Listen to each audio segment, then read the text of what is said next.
बिस्मिल्लाहिर्रहमानिर्रहीम। नाज़रीन अस्सलाम वालेकुम। मैं हूं आपका मेज़बान साबिर शाकिर। वफाकी दारुल हुकूमत इस्लामाबाद से कुछ ताज़ा तरीन इत्तलात और हम खबरें आपसे शेयर करते हैं। सूरत हाल अलार्मिंग है और वो पाकिस्तान के लिए, पाकिस्तानियों के लिए ख़ासतौर पे और हमारी कौमी सलामती के लिए। और उसकी वजह यह है कि अगर हर इदारा अपना अपना काम करे तो बहुत ही अच्छे नताइज निकलते हैं। जब हर इदारा अपनी अपनी डोमेन में रह के आइन और कानून के मुताबिक प्रोफेशनल अंदाज में अपने काम कर रहा होता है तो काम के नतीजे भी अच्छे निकलते हैं और तमाम इदारे फिर आपस में मिलकर एक दूसरे के साथ जुड़ के और फिर पाकिस्तान के अवाम जुड़ जाते हैं और इसके बाद काम करते हैं।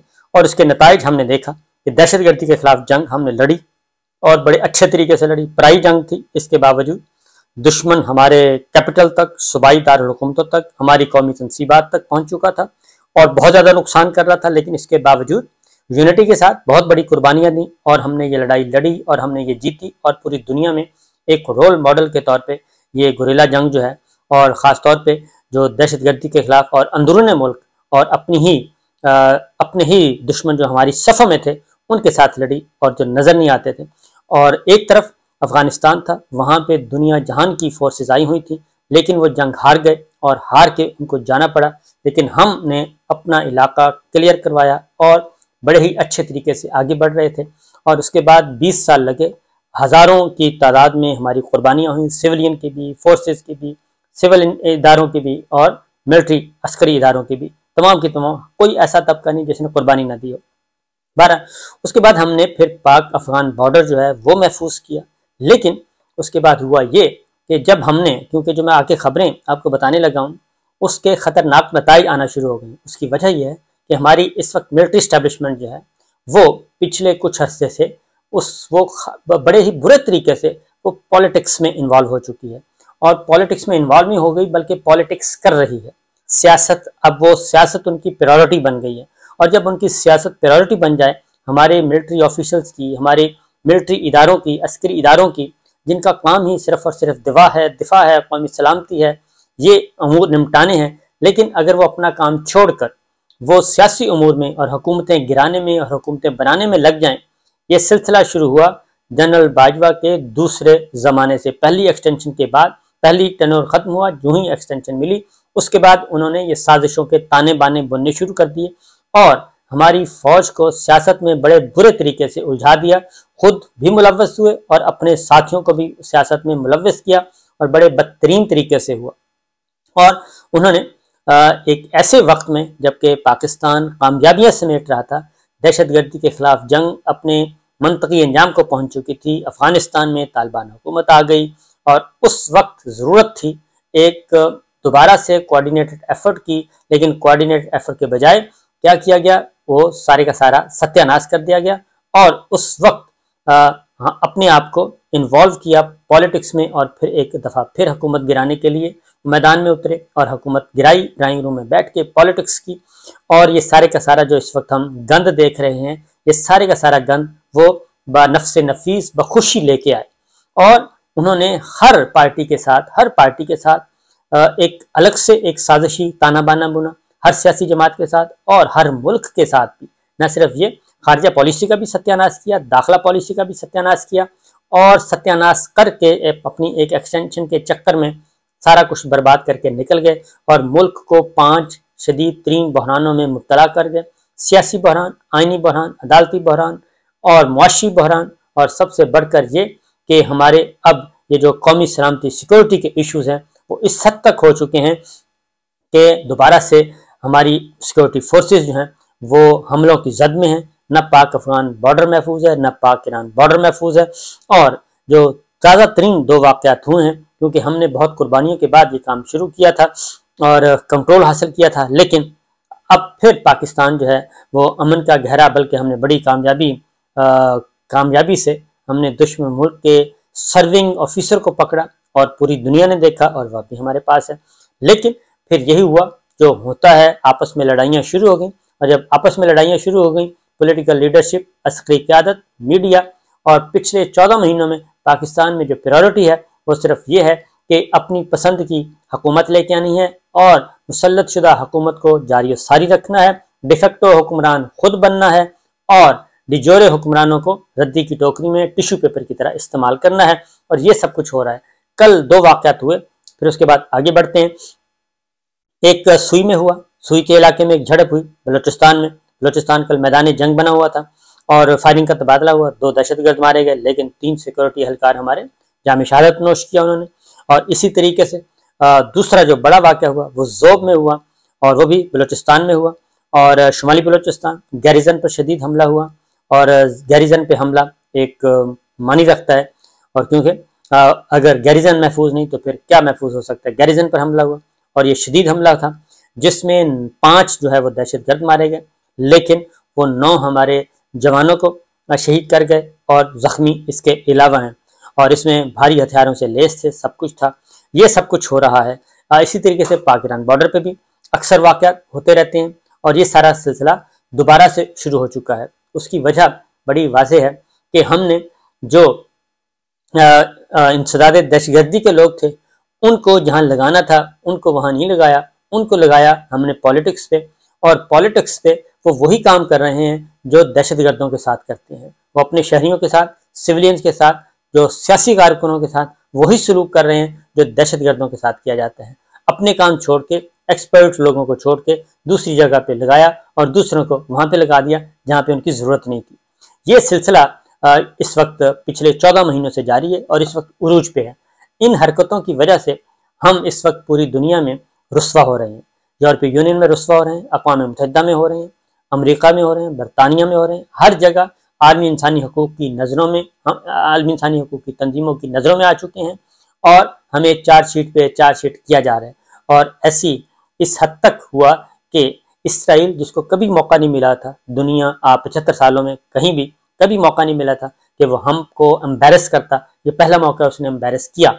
और ये सब कुछ इसलिए हो रहा है कि हमने अपने काम छोड़ के दूसरे कामों में मसरूफ़ हो गए हैं, क्योंकि हम इलेक्शन को भी हम देख रहे हैं, हमारी सिक्योरिटी फोर्सेस देख रही हैं, हमारी मिलिट्री एस्टेब्लिशमेंट देख रही है, पॉलिटिक्स को भी वो देख रही है, पार्लियामान को भी वो देख रही है, सियासी जमातों को भी वो देख रही है, और अपोजिशन को भी वो देख रही है। और इस वक्त प्रायोरिटी जो है वो एक ही है कि किसी भी तरीके से इमरान खान साहब और पाकिस्तान तहरीक इंसाफ को साइड लाइन किया जाए, उनको किनारे पे लगाया जाए।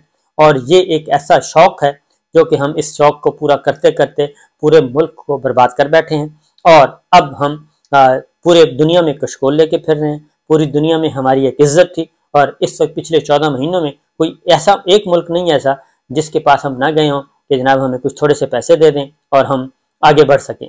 तो अब वो पैसे आना शुरू हो गए हैं, और वही हुआ। IMF के साथ एक मुआहदा हुआ, कर्ज लिया है, कर्ज मिला है, और उस पर हम इतने शादियाने बजा रहे हैं। और हम, क्योंकि अगर वो कर्ज ना मिलता तो हम डिफ़ॉल्ट कर जाते, और डिफ़ॉल्ट कर जाते तो उसके बाद जो होना था वो अल्लाह ताला हर उसको दुश्मन को भी महफूज रखे, क्योंकि हमारे पे जो इस वक्त सिचुएशन है महंगाई की, वो इंतहा को पहुंच गई है। लेकिन ये जो IMF का हुआ है मुआहदा, IMF ने जी साथ बता दिया है कि एक तो उन्होंने पहली किस्त आ गई है, डॉलर वक्ती तौर पे 1-2 रुपया नीचे गया है, और उसके बाद आगे जाके क्या होता है, UAE से भी $1 अरब आ गया है, $2 अरब सऊदी अरब से भी आ गया है, और उनका बहुत बहुत शुक्रिया कि उन्होंने मुश्किल वक्त में हमें सपोर्ट किया। चाइना हमें काफ़ी सपोर्ट कर चुका है, और इस तरीके से दोस्त ममालिक आए हैं और उन्होंने ही हमें ये सब काम किया है। और उसके बाद फिर आखिर में आके IMF ने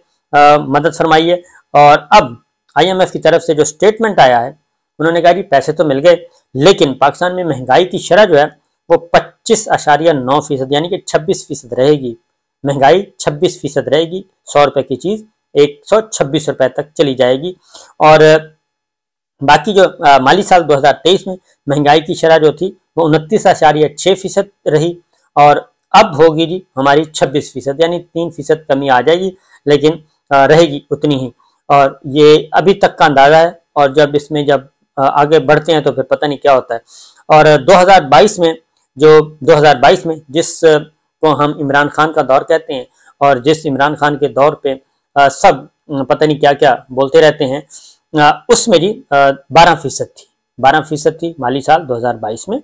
और उसके बाद अगले साल का मैं आपको बता दूं कि 12% रही। IMF के ये अदाद-ओ-शुमार हैं जिस इमरान खान को गिराया गया, जिसमें बताया कि बाजवा साहब ने बड़े ज़ौक शौक से उनको गिराया, और फिर ये 15 जमाती हुक्मरान इत्तेहाद जो है वो आया, मुसल्लत हुआ, उनको पूरा मौका मिला, सारे आला दिमाग इकट्ठे हुए, सियासी दिमाग इकट्ठे हुए, अस्करी दिमाग इकट्ठे हुए, सारे के सारे इकट्ठे होने के बाद नतीजा ये निकला है कि जो नालायक हुकूमत जिसको कहा जाता था इमरान खान की, उसमें महंगाई की शरह थी 12% और पिछले साल रही 30% और अब रहेगी तकरीबन 26%, अब 26% रहेगी। तो ये सिचुएशन है। शरह नमू जो है वो भी जो इमरान खान साहब का जो नाकाम तरीन दौर था उसमें शरह नमू थी 6%, और इस वक्त जो पिछला साल गुजरा है वो थी 0.29%, यानी कि 1% से भी कम। और अब IMF कह रहा है कि अगले माली साल में आपकी जो शरह नमू है वो सिर्फ 2.5% हो सकती है, वो भी अगर तमाम ये जो IMF ने शराइत आयद की हैं वो तमाम की तमाम पूरी हों, ये तमाम अहदाफ हासिल करें, तो तरक्की की शरह जो है वो सिर्फ 2.5% है, 2.5%। जब बाजवा साहब ने इमरान खान साहब की हुकूमत को गिराया, ख़त्म किया, उस वक्त 6% थी, जो नालायक हुकूमत कहते हैं जिसको। और पाकिस्तान माली साल 2024 में जी जो आ रहा है उसमें शरह बेरोजगारी की शरह 8% तक हो सकती है। माली साल 2023 में 8.5% थी बेरोजगारी की शरह, और 22 जो कि इमरान खान साहब का नाकाम दौर तस्वुर किया जाता है, जिसको ये सारा सुबह से लेकर शाम तक ये करते रहते हैं, उसमें बेरोजगारी की शरह 6% थी। 6% से बढ़कर हुई 8.5%, और उससे बढ़कर 8% हुई, 8% से बढ़कर 8.5% हुई, और 6% से गई थी। ये है सूरत हाल। पाकिस्तान की मईशत में कर्जों का हुजम 74.9% रहेगा, और हुकूमत पाकिस्तान के ज़र मुबादला के ज़खायर 8.9 अरब डॉलर रहेंगे, जो कि थे 16 अरब डॉलर। जो नालायक हुकूमत थी, जो जिसको काम नहीं आता था, जिसको बड़ी मेहनत से बाजवा साहब ने अपने साथियों से मिलकर बड़ी मेहनत से इसको गिराया था, उस वक्त जो डॉलर ज़र मुबादला के ज़खायर थे 18 अरब डॉलर थे, और अब बड़ी तगदौ के बाद ये 8.9 अरब डॉलर रहेंगे, जिसमें 2 अरब डॉलर सऊदी अरब ने दिए, 1 अरब डॉलर UAE ने दिया, और 5 अरब डॉलर दिए हमें चाइना ने। 5 और 2 7 और 1 8 अरब डॉलर तो यही हो गए जो कि कर्ज हैं और उन्होंने रखे हुए हैं। ये है सिचुएशन। और कहने का मतलब, ये सारा कुछ बताने का मतलब ये है कि ये सिर्फ और सिर्फ एक काम अगर हम कर लें।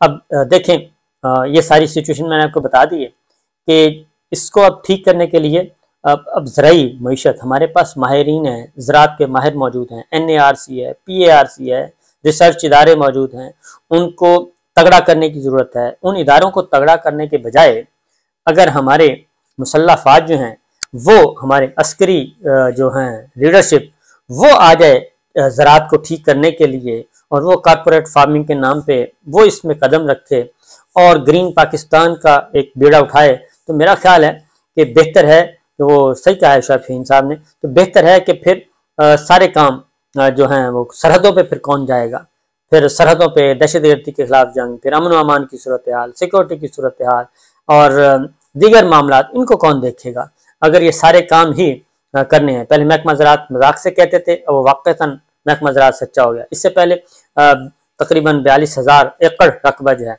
वो लेने की कोशिश की गई, और वो लाहौर हाई कोर्ट ने मना किया। अब हो सकता है, अब इसमें देखते हैं क्या होता है। तो सूरत हाल ये है कि जिसका काम उसी को साजे। अगर ये, क्योंकि ये तजुर्बा हमने अयूब खान के ज़माने में भी करके देख लिया, वो 11 साल रहे, उसका नतीजा के नतीजे में याहिया खान आया। याहिया खान ने पाकिस्तान 2 टुकड़े कर दिया और एक बदतरीन ऑपरेशन किया। उसके बाद याहिया खान के बाद जनरल साहब आए, उन्होंने 11 साल उन्होंने लगा दिए, वो गए, उसके बाद सारा कुछ उन्हीं के साथ ही चला गया। फिर मुशर्रफ साहब आए, उन्होंने भी 9 साल लगाए, उसका नतीजा हमने देख लिया। और अब 6-6 साल कियानी साहब लगा गए, 6 साल कियानी साहब, 6 साल बाजवा साहब, वो नतीजे भी हमारे सामने हैं। तो कहने का एक ही है कि जिसका काम उसी को साजे। मेरा ख्याल है ये काम ज़्यादा बेहतर है, और जो महकमा है, जो आइन और कानून ने मुतय्यन कर दी हैं हदूदों को, उसमें रहना चाहिए, वरना पाकिस्तान कभी भी तरक्की नहीं कर सकेगा। ये कहना कि अगले साल हमारे शहर और दूध की नहरें बह जाएंगी, और ये हम बचपन से सुनते आ रहे हैं, प्राइमरी स्कूल से और मिडिल स्कूल की किताबों में भी लिखा होता है कि हमारे पास ये ज़खायर हैं, ये तांबे के इतने हैं, सोने के इतने हैं, कोयले के इतने हैं, नमक के इतने हैं, इतनी कानें हैं, ये सारे ज़खायर हैं, फ्यूल इतना है, पेट्रोलियम इतना है, नीचे ज़मीन के नीचे ख़जाने ख़जाने हैं, समंदर में भी ख़जाने ख़जाने हैं। लेकिन हुआ क्या है, नतीजा क्या निकला है? इस वक्त हम मकरूज तरीन कौम हैं और हमने उसमें सारे के सारे शामिल हैं और ये हमारी सारी अशराफिया शामिल हैं। इजाज़त दीजिए, अल्लाह हाफिज़।